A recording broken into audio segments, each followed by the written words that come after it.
We begin with Hilarry Clinton talking for the first time about her emails, the private account she used during her time as Secretary of State, arguing she was like so many others who simply use one email account out of convenience.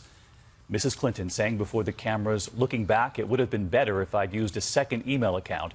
She said she's turned over any email pertaining to work state that to the State employees Department. must turn but over who decided any what should be emails turned from private over? accounts She that faced relate a sea to of reporters official with many business. expecting Why Mrs. did you Clinton not? will running for president again soon. Will this affect her run? ABC's chief White House correspondent Jonathan Karl in the room today and asking the tough questions. She never emailed classified information week after the and story that the server broke, at her home in Clinton Chappaqua, New York, finally was explained entirely why secure. she Never used government email as Secretary of State.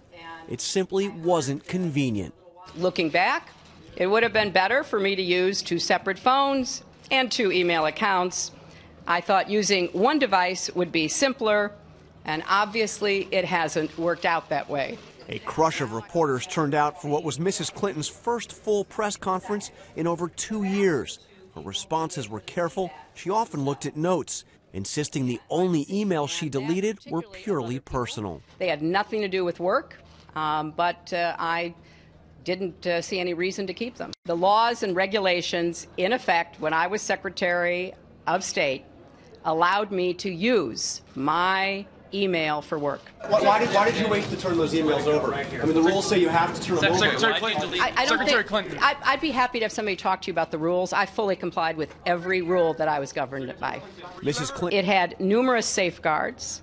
It was on property guarded by the Secret Service, and there were no security breaches. And John Karl with us now. Many wanted to know who chose which emails to turn over to the State Department. She made the case over and over again today that it's up to the government worker to decide which emails pertain to work at the government. So that's the bottom line here. Hillary Clinton and Hillary Clinton alone determined which of her emails to turn over to the State Department. That's why a lot of people, including some of her allies, are saying that she should turn over her whole computer server to an independent auditor who can then determine which ones were official and which ones should be turned over. She said today she is not going to do that. All right, John Karl, great to have you with us here in New York tonight.